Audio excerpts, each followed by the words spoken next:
Comment donner l'envie d'Europe aux jeunes ? Cette question, la Fondation Hippocrène se la pose depuis 1992. Créée par Mona et Jean Guyot, anciens collaborateurs de Robert Schuman puis de Jean Monnet, deux des pères fondateurs de l'Europe, la Fondation finance et accompagne des projets, des associations qui développent ce sentiment européen pour des jeunes générations qui voient parfois cette Europe d'un œil lointain.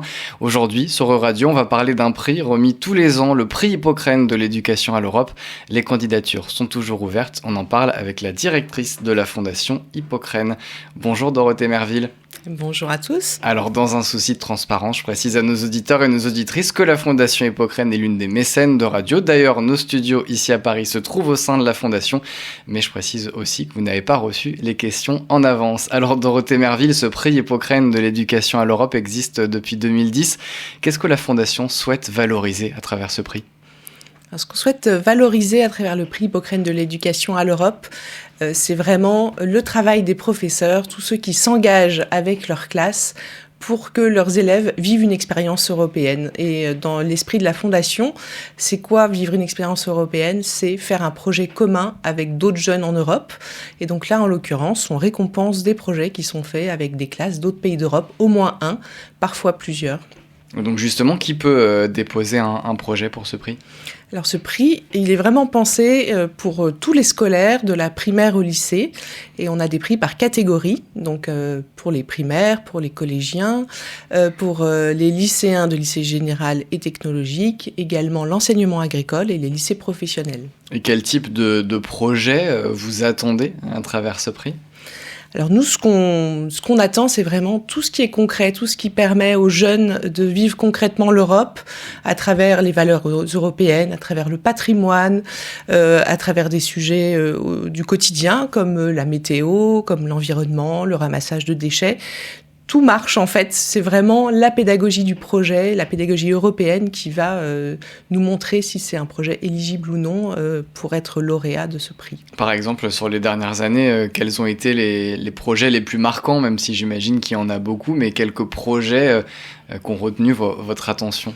Alors pour revenir à mon projet de météo, alors ça c'est un projet qui est un peu ancien, qui date de 2017, mais qui était un beau projet qui a eu le Grand Prix et qui était d'une école primaire, Douce-Marest, donc une petite école située dans un petit village près de la Manche. Donc on voit aussi que l'Europe, elle arrive grâce à ces projets jusqu'au fin fond des territoires.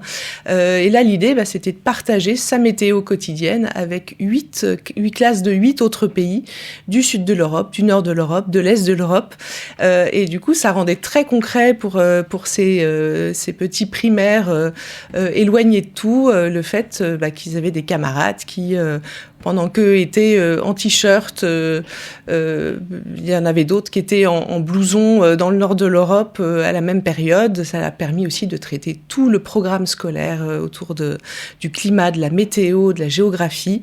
Et on sait que ces professeurs très engagés nous confirment à quel point ça les aide à avoir une belle ouverture d'esprit. Parce que quel est le constat que vous faites à travers ce prix ? C'est que l'Europe n'est pas assez aujourd'hui enseignée, n'est pas assez inculquée, j'ai envie de dire, aux jeunes Européens et plus particulièrement aux jeunes Européens ici en France ? Alors notre conviction profonde, c'est qu'au-delà de l'enseigner, il faut la vivre en fait. Il faut un déclencheur parce qu'on se révèle pas européen, puisque forcément il faut comprendre en fait que on est à la fois breton, français, mais aussi européen, et comprendre que c'est une valeur ajoutée, quelque chose qui est un plus et non pas qui remplace sa citoyenneté. Et donc c'est vrai que ces projets, c'est vraiment le projet concret pour nous qui permet ça. Au-delà du fait d'un enseignement plus classique autour de l'Europe. Pas simplement en parler, mais effectivement, comme vous l'avez rappelé, de vivre l'Europe. Vous dirigez, Dorothée Merville, la Fondation Hippocrène depuis 2011. Quelle évolution vous avez observée dans les projets qui ont été présentés à ce prix de l'éducation à l'Europe ?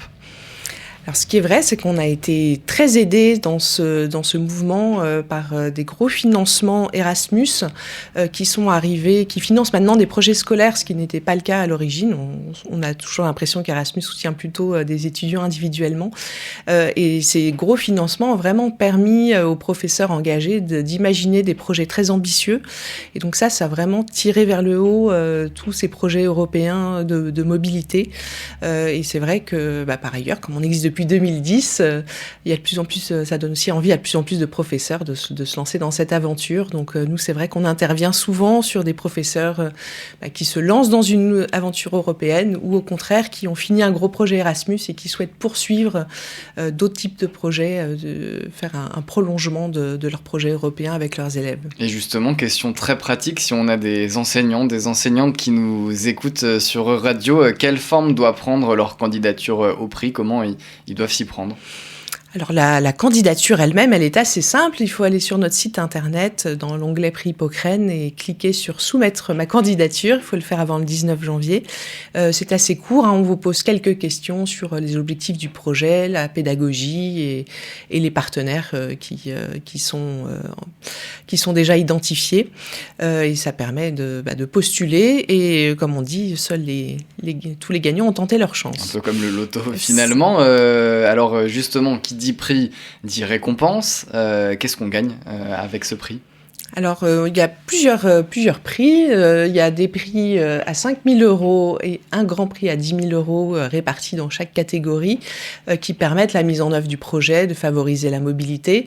Et je crois la plus belle récompense finalement, en tout cas c'est le retour des professeurs lauréats, c'est que les lauréats sont invités au Parlement européen de Strasbourg. Les prix sont remis par des députés européens après une belle journée de visites et de rencontres sur place. Pour encore plus s'immerger justement dans cette Europe, la Fondation Hippocrène remet tous les ans un autre prix, le prix Inspiring Young Europeans.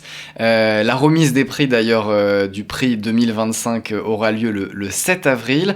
Quel type de projets là sont récompensés à travers ce prix ? Alors c'est toujours la même logique en fait à la Fondation Hippocrène. On soutient à la fois des associations, des scolaires à travers le prix Hippocrène dont on vient de parler.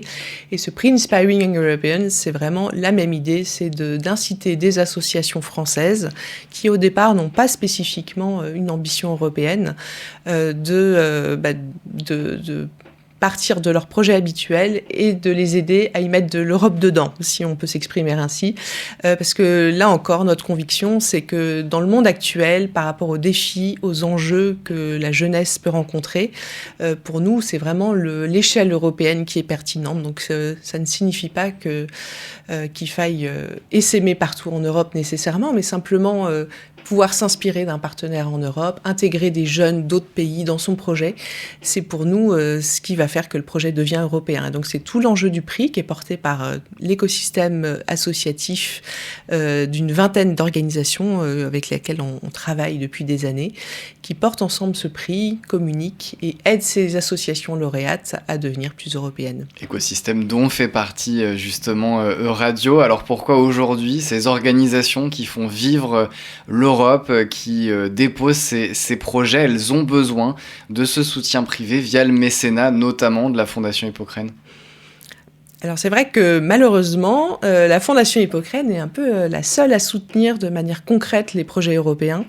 Et on sent qu'il y a vraiment ce besoin que les associations prennent de l'envergure, s'inspirent d'autres pays.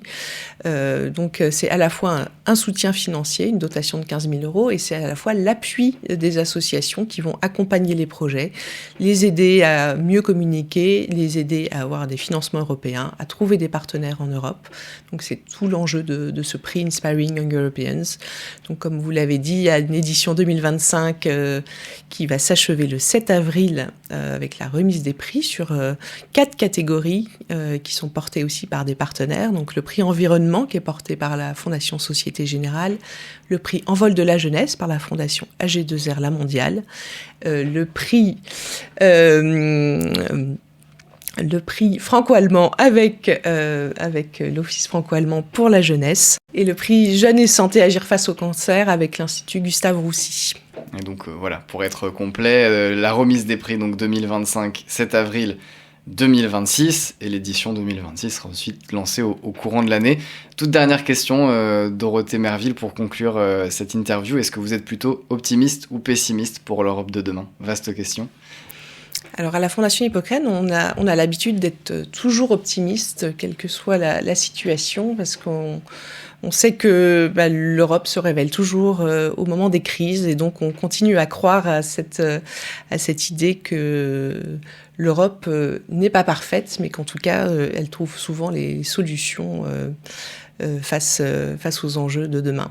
Et les enjeux de demain sont portés par les jeunes d'aujourd'hui qui deviendront les adultes de demain avec ce prix Hippocrène de l'éducation à l'Europe. Les enseignants peuvent déposer leur candidature jusqu'au 19 janvier et on peut retrouver toutes les informations sur le site de la Fondation Hippocrène. Merci beaucoup Dorothée Merville, directrice de cette Fondation Hippocrène, d'avoir été avec nous sur Euradio. Merci beaucoup pour votre écoute.